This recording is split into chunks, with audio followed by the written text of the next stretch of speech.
Yo, what's going on? Are you okay? I'm good, man. My lower back. We did like a, okay. Let me just start the video officially, okay? Yeah. Official. You ready? Wait. Okay, go. What's going on, everybody? Bradley Martyn here, and today I wrecked my lower back because I did a leg routine at the end of this push-pull routine, but you're not gonna have to do the leg routine. I just did it to myself just for extra gains, you know?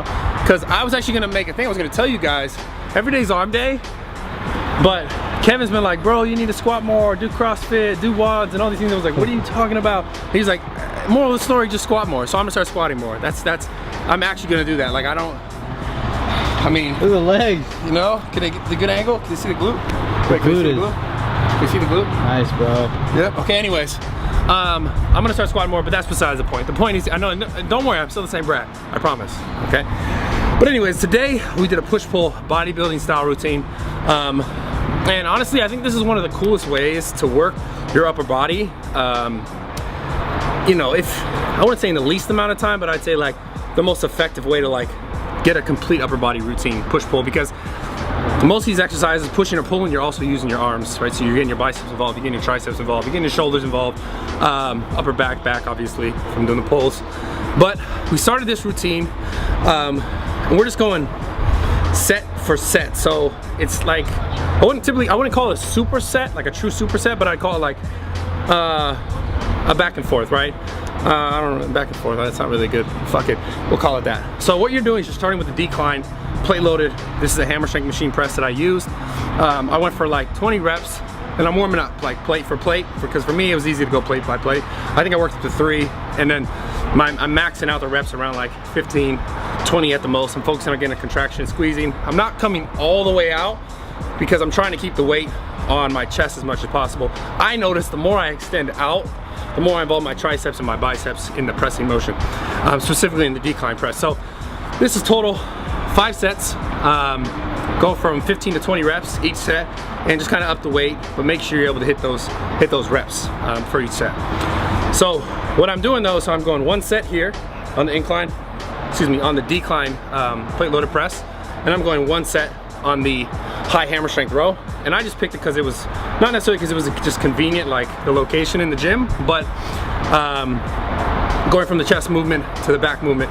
And both of these things are focusing on like the, I don't say the upper portion of the body, but it's all upper. I mean, what do you think? Well, it's like the same range, plane of motion. So you're going up this way, and when you're pulling down, you're coming down. Yeah, right. It's the same motion. I didn't know how to say that. Yeah. So anyways, it's the same type of movement pattern, just reversed. Okay. So with the hammer strength, the high rows like that, same thing, the same rep range, same way I'm going up in weight. I just stuck around 2 plates because I wasn't so focused on getting the weight higher and higher, because for me, my back is like my weakest link. So I've learned over the last couple like months, I'd probably say 6 months, I changed things up like drastically for bodybuilding. When it comes to back routines just in general across the board, I slowed down the amount of weight I would add, and I would just really focus on quality reps, just so I could really feel my back, because I've always had a hard time doing that, and I've told you guys that tons of times. So yeah, so anyways, I went up to 2 plates. You guys don't have to go to 2, you can go to 3 if you're stronger, if you're better at using your back, whatever, but still try and get the same rep ranges, 15 to 20, both those exercises.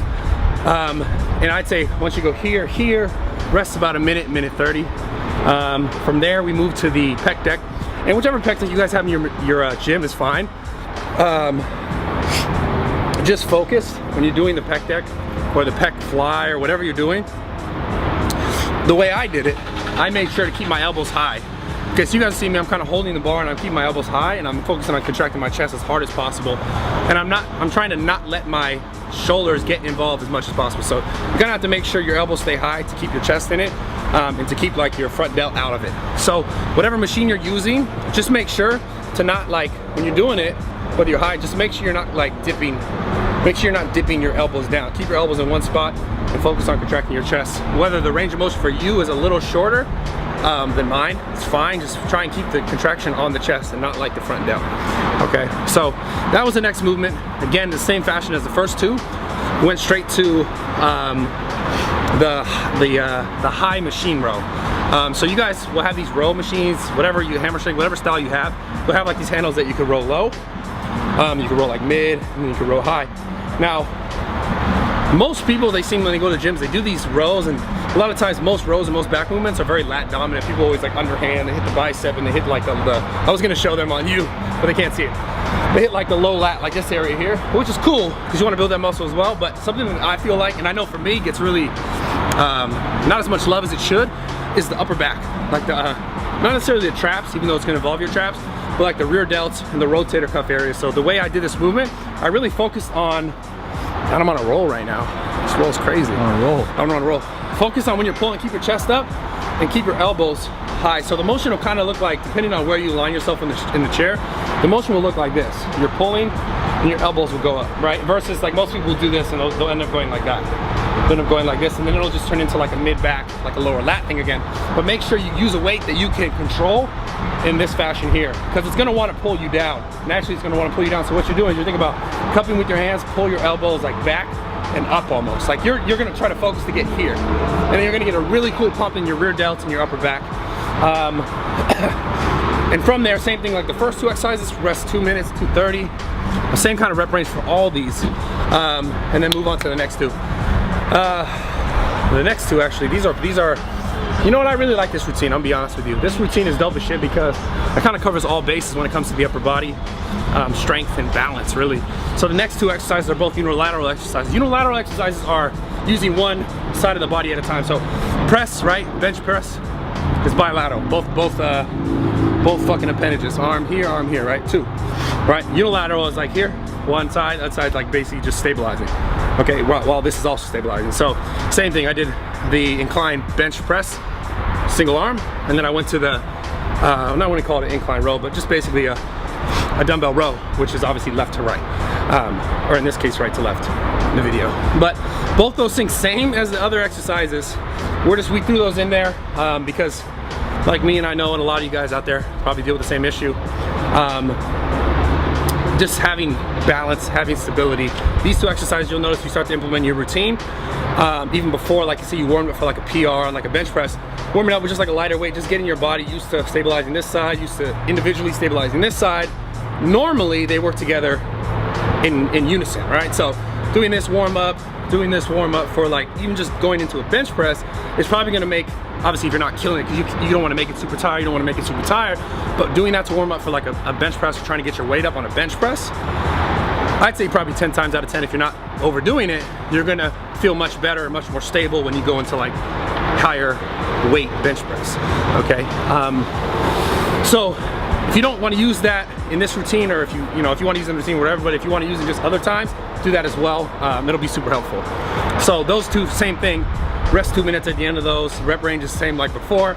And then the last two exercises were just burnouts, just to get blood in the muscle, just so I could feel like a bodybuilder, even though I didn't really get a complete workout, which is why I fucked my lower back up after this, and I did legs because Kevin was like, WOD, CrossFit of the day, whatever, all that stuff is all good.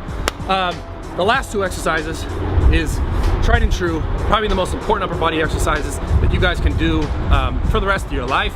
But I know people like, it's not like a bodybuilder press or whatever the fuck, but truthfully, these are the two exercises that are gonna help you build the most stability, core stability, like balance, just in the game. Like, and you could obviously add weight, take away weight, assist it, whatever, but these are like bread and butter, tried and true, forever gonna be effective, the push-up and the pull-up, okay? And I just did those, same thing like I did all the exercises, boom, boom, kind of non-stop, because these were just burnouts. And after I did as many as I could on the floor, on the pull-ups, rested 2 minutes, back again, as many as I could. And remember, when you're doing pull-ups, guys, don't cheat. Do your best to like do a full rep all the way up, all the way down. It doesn't matter if you can't do fucking 10, you can't do fucking 100, 20, whatever it is. Everybody's different when it comes to this stuff. Don't let it bother you if someone could do 15. Your skinny ass friend who could do fucking 100. Like don't let it get to you. If you weigh 200 pounds, like don't compare yourself to people who weigh less. And maybe there's some freak crazy kid who's just strong as shit and he weighs 300 pounds, he does 300 reps. You're like, well, fuck that guy anyways. But the point is, like, just do what you can do and do it the best that you can do it, okay? Give it your all and realize that, like, it's not a fucking competition at the end of the day. Your body's your body and it's no one else's body. Like, just keep the shit real and just work your hardest, okay? So that was it today. Hope you guys like the workout. If you want more videos like this, I'm on a fucking roll today. You're on a roll, I'm on a fucking roll. Like more videos. I'm like, what? You're like a wheel. I'm like a wheel you just on a car. You're like a wheel of fortune. I'm like a Scamborghini. With no fortune. With no fortune? It's like a fortune teller. You're like a fortune. What's What's your fortune? Fortune 500? What's your fortune 500? All right, this is my fortune, bro. You guys got this? All right. This is the ancient Chinese proverb. Okay. Kevin's not Chinese, by the way. He's Taiwanese. Anyways, he always says I'm racist, but I'm not. I just say jokes all the time that are fucked up. But I love him. Anyway, so this is my ancient Chinese proverb. You guys ready for this shit? I'm ready. I'm ready. Okay, you ready? I'm still thinking about it. That's why I'm like delaying. But anyways, here it is. In moments of doubt, realize that every day's fucking arm day. I'm out this bitch. I'm out. Are you going back to work out? I'm going to work out. All right. I'm gonna hit arms because I fucked that workout up. Okay, bro. I'm out. Fuck you. I'll see you later. Also, Rich is over there. See him? Yeah. Yo, Rich. See? Hey, we're gonna do that collab. It's coming soon. We're out this bitch. Rap video. Subscribe. Make sure you hit the subscribe button. Follow Instagram, Snapchat, Twitter. I'm on Twitter all day. I'm on Instagram all day. I'm on Snapchat all day. I don't even know how I have time for myself to pee this shit. You know why? Because the reality is, I shit when I tweet. I tweet when I snap. I snap when I shit. Let's go. I'm going, bro. Let's do this shit. Come on. All right, cool. Let's go.